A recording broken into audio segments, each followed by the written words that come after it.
I genuinely struggle to understand what world Sir Keir Starmer believes he's living in.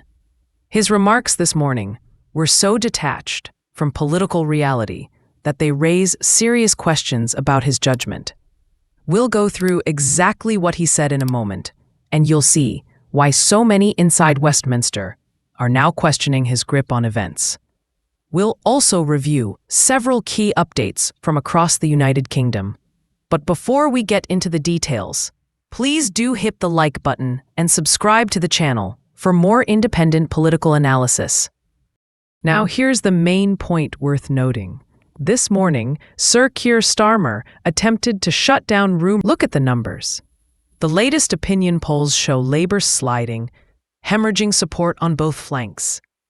Reform UK continues to build momentum, while voters on the left are drifting toward the Greens.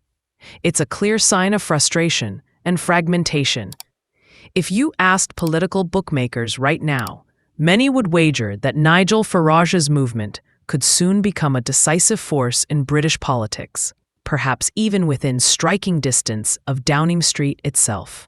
Behind the scenes, talk of internal division within Labour is growing louder. Greater Manchester Mayor Andy Burnham has been repeatedly mentioned as a possible challenger, while some Labour MPs privately admit they have little confidence in Starmer's leadership. Party defectors have already crossed to smaller parties, and the mood in Westminster is far from united.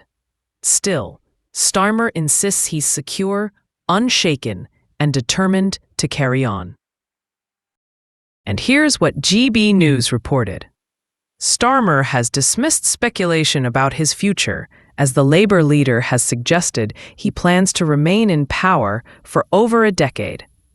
It comes as the Prime Minister is under pressure, with the party dipping in the polls, losing votes both on the left and right to Reform UK and the Green Party. He also spent the party's conference having to fight off speculation about Greater Manchester Mayor Andy Burnham potentially launching a preemptive coup against his leadership. When asked by The Sun if he still intended to be in power after a decade, he said, "Yes, it's 10 years of national renewal, and I always said it was a decade of national renewal. And I made it very clear in my conference speech how serious I am about patriotic national renewal taking our country forward." Starmer also took aim at reform, suggesting Nigel Farage's party was too Putin-friendly. Speaking to reporters at the BAE factory in Preston, after signing an £8 billion deal to sell Typhoon jets to Turkey, Starmer added, "There is no way Nigel Farage and Reform could have won the order we won yesterday with Turkey. We only won that by being a leader member of NATO, whose central challenge is Ukraine." That remark about Reform being Putin-friendly is a familiar political deflection, an attempt to smear an opponent rather than engage in substantive debate. Farage has repeatedly and publicly condemned Vladimir Putin. Yet Labour continues to recycle the claim as a way to shift focus from its own vulnerabilities.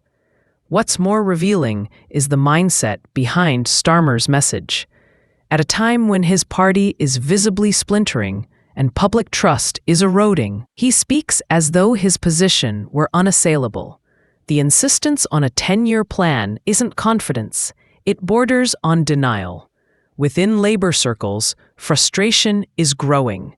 The internal rifts, the loss of grassroots enthusiasm, and the widening policy gaps between the leadership and its base all point to a government struggling to hold itself together.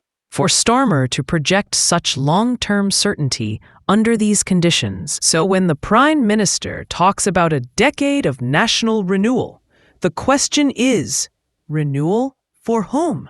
For a party that's drifting away from its voters? Or for a leadership desperate to convince itself that stability still exists?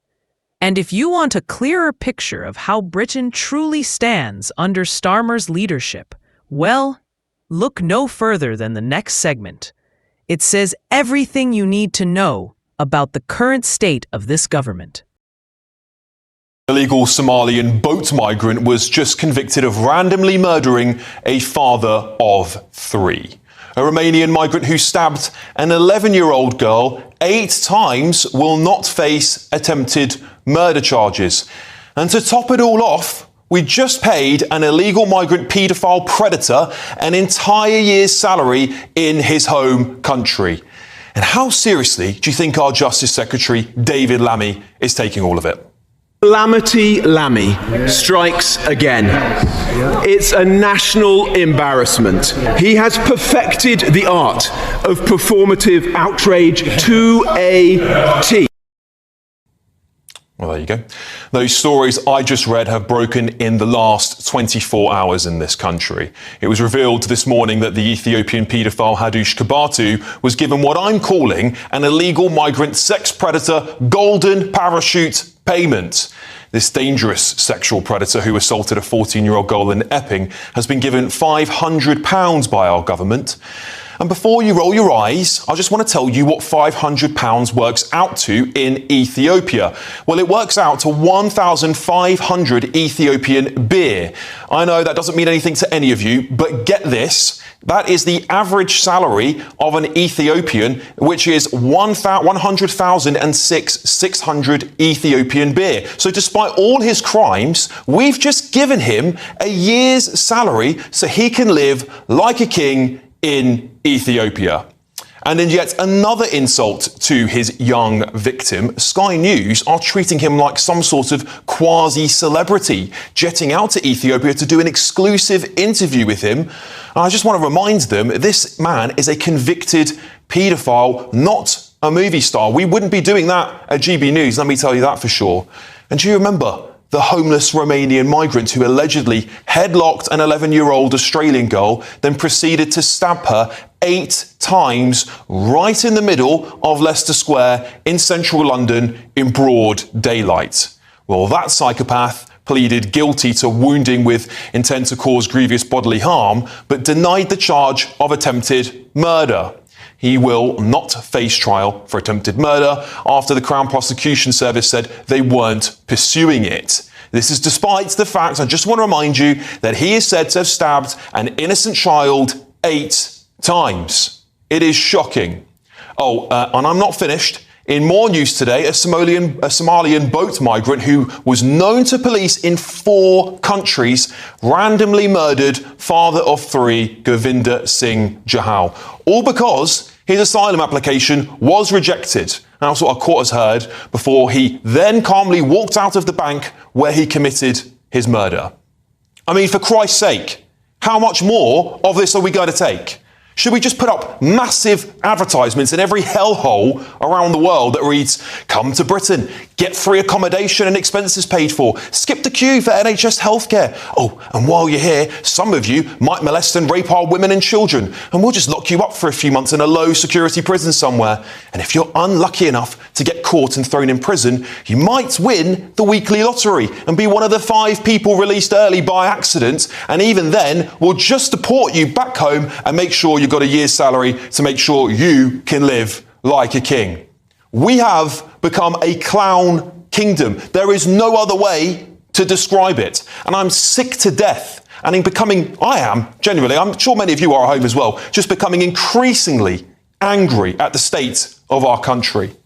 It's really important, amongst all of this madness, we do not forget the people that have paid the ultimate price for this experiment. So I want to take a moment to read the names of the victims murdered by illegal migrants in the United Kingdom. Jaro Medina, Chrissy Archibald, James McMullen, Sebastian Belange, Alexandre Pigard, Sebastian Ricard, Xavier Thomas, Ignacio Echeverria, Sarah Zelenak, Jodie Miller, Dr. Jerome Ensink, Emily Jones, James Furlong, Dr. David Wales, Joseph Ritchie Bennett, Lorraine Cox, Terence Carney, Govinda Dani Jahal, Rhiannon Sky White. Those are just some of the names because there are currently active cases and trials ongoing, and I'll read them out as soon as I get the chance to. They must be considered innocent until proven guilty, of course, and then I will read out those other names. I'll finish up with this. I am not going to rest until we deport every single one of those illegal migrants that have broken into this country and foreign criminals who think we are just some playground for their disgusting antics. So there you have it. Sir Keir Starmer finds himself at the center of an unfolding political storm, and yet he continues to talk about 10 years of national renewal. In reality, many see that phrase not as a plan for progress, but as a warning of what could happen if the current trajectory continues. His government is facing mounting public frustration, deepening internal fractures, and a growing sense that the country is heading in the wrong direction. 10 years of this approach would not renew Britain. It would risk driving it further into economic stagnation and social division. For a leader once seen as pragmatic and disciplined, Starmer now appears increasingly isolated from both his party and the public mood. The gap between his rhetoric and the... Please do share your thoughts in the comments below. And as always, don't forget to hit the like button and subscribe to the channel for more sharp political analysis and updates from across the United Kingdom.